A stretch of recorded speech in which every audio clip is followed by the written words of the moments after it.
full of roses, ashes, ashes, we all fall down.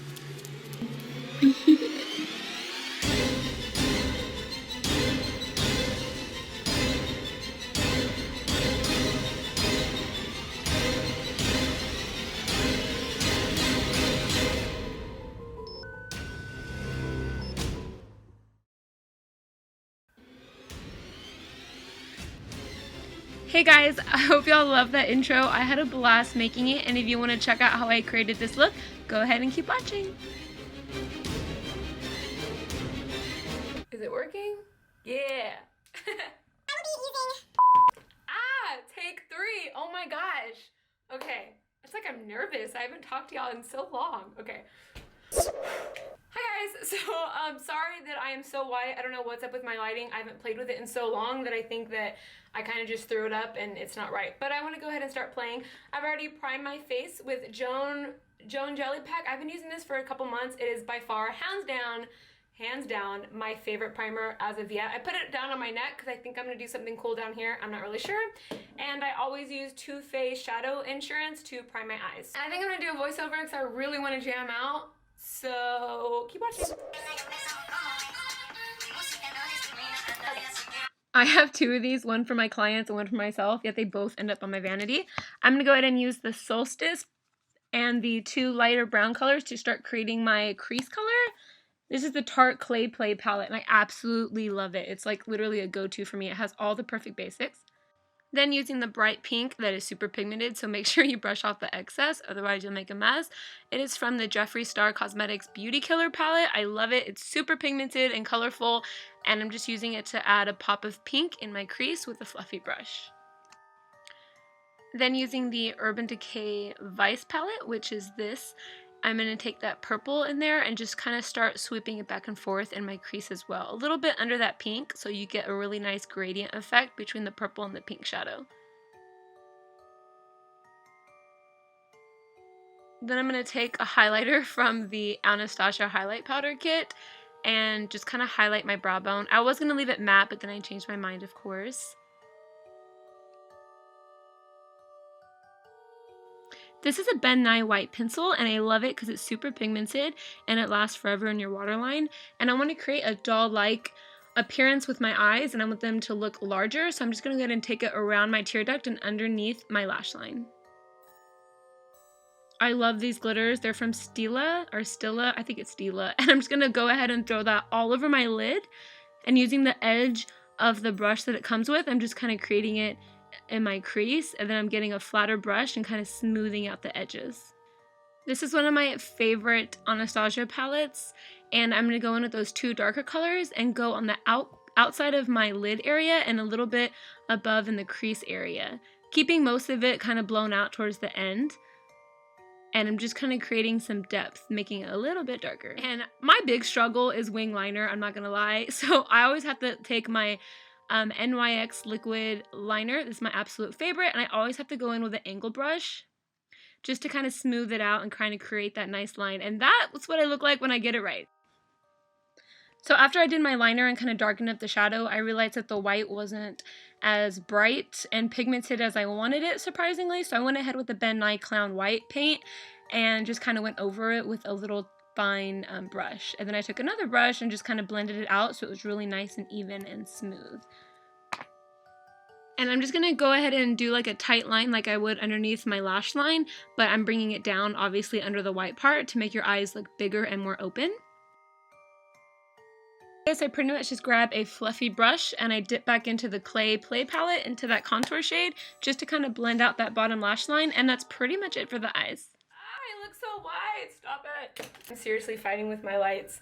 Okay, so off camera, I went ahead and mixed the Giorgio Armani Luminous Silk Foundation with my Studio Fix because I really wanted a nice full coverage. And then I went ahead and with my NARS concealer, I went ahead and just went under my eyes like I would regularly do, and down my nose and just a little bit on my forehead, but you can't tell because I just look white. And then I went ahead and just took a fluffy brush and kind of blended out over my concealer, my bottom lash line. So off camera, I'm just going to put on my lashes And then I'm gonna really just start doing the special effects. They look like this. Can you tell? Maybe up here. And then I'm gonna be maybe using cherry blossom lashes under here. There's somebody at my door. Oh my gosh. Okay, so you know how I just had to answer the door like a crazy person? It was my cousin. Say hi. Hi. Hi. My cousin's here. What up? Okay, continue. I glued on my lashes, and my cousin's awesome, and my lashes that I showed y'all that were gonna go on the bottom, they were almost too close together, so she's cutting them, so I'm just gonna kind of individually glue them. So I'm going to voice over this part because I don't know what I'm doing. So I'm just using the end of a painter's brush to kind of dig in here. This is the bentonite nose and scar wax, and I'm using the color Too Fair. But here's a trick that I forgot to do. You should totally microwave it, and you won't struggle as much. But I'm just kind of heating it up in my hand, and I'm just kind of rolling it up in that type of shape so that I can just stick it onto my face with a little bit of spirit gum. And I'm just kind of using a sponge to apply that. Keep in mind, you do need spirit gum remover when you're done with this. Otherwise, it will not come off. And I'm going to go ahead and just stick it on kind of where I want it and just kind of start smoothing it out. Mine got a little messy because towards the end you don't want to use as much product. I kind of used too much, so it looked a little messy. I went ahead and used my foundation to kind of just cover it up. And I think like I said, it got a little bit thick on the edge, so I'm trying to just really wipe it down. Just don't use so much product. And then I'm taking the end of my tweezers and just trying to create a nice cut. Like so. Another thing is I should have let it dry more as well. That's why I keep having to go back and kind of play with it a little bit more. Then using the bentonite translucent powder, I'm just going to set everything that I just did with my unicorn brush. And then I'm going to go ahead and take a Studio Fix. I think this was NC42, just to kind of blend it in a little bit more. Blend, blend, blend. So I like buying fake blood. This is bentonite fresh scab, which means it dries on the face, but it dries wet. And this one's just really goopy, and it's SFX drying blood. This I've had for years. It's like different colors of like scab and blood, and I'm just gonna have some fun with that. I swear, no matter how messy this can get, once you put fake blood on it, it looks awesome. So I'm going to create some depth where I am supposedly cut, and I'm going to go in with that really, really dark black color just to kind of create some hollow areas, I guess you could say. But I'm just running it through the whole scar part, and I'm just going to go ahead and just kind of use it just to kind of accentuate like the burnt or broken skin, just to kind of make it look gross. Come on, that's really what we're doing here.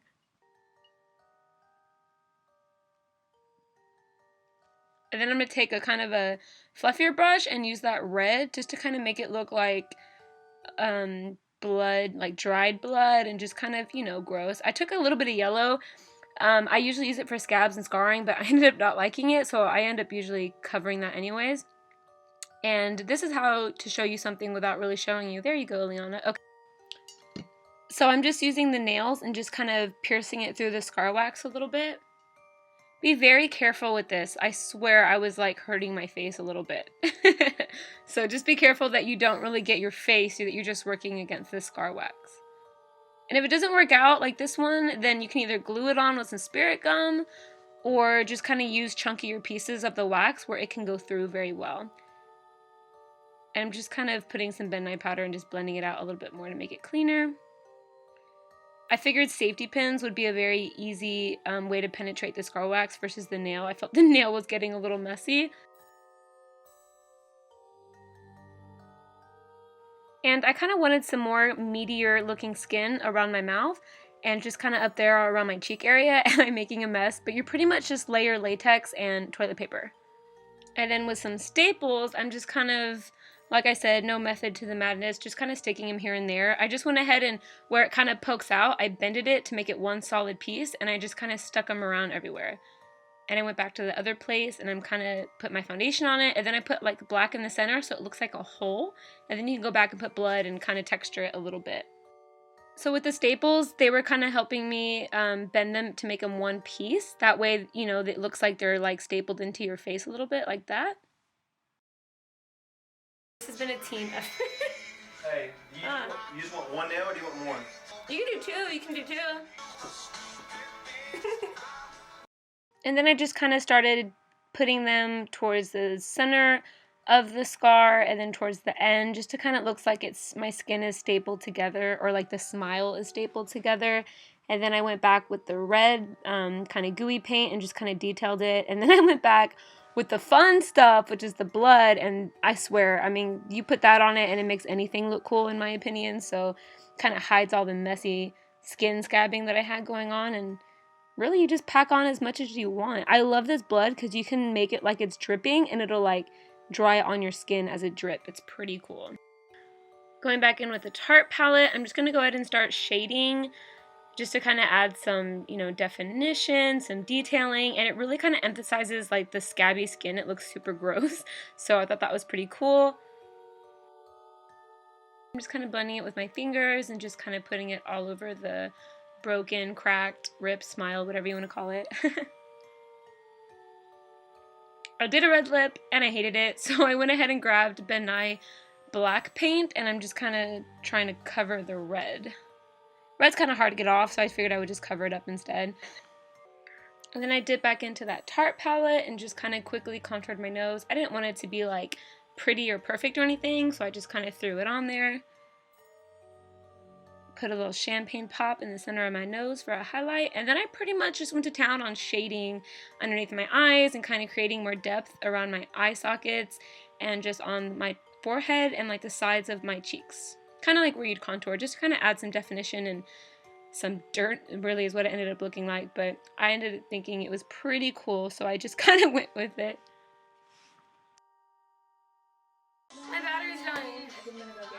Okay, so I'm just going to continue shading and making lines. This is what I really wanted to show y'all. And then I'm going to throw on the lashes.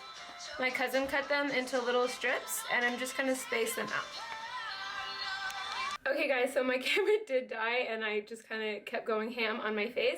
But I'm going to tell y'all what I did. Using that blood I told y'all earlier, I used a sponge, and I kind of just dabbed it all over my arms and etc. Built toilet paper and latex on the top, and then I just glued the nail on it, and then just added like a piece of meat with the scar glue, and then I just contoured down here, nothing special. I just drew black and red with these stacks I was telling y'all earlier, just to make it look like it was really scarred and bruised.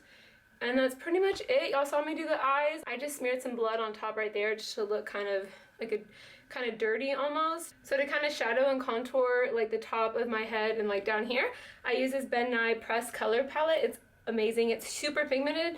So I kind of mix these for the blushes, and I just kind of use these shades right here just to kind of dirty up the sides of my face and like under my neck a little bit. But that pretty much wraps it up for this look. I hope y'all enjoyed it just as much as I enjoyed making this video. I had so much fun. I even threw on a black bow, but you can't really see it because of my black background. But thanks for watching, beauties. I will see y'all in my next video.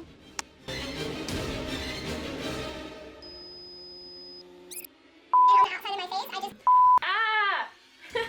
Only got up to her knees.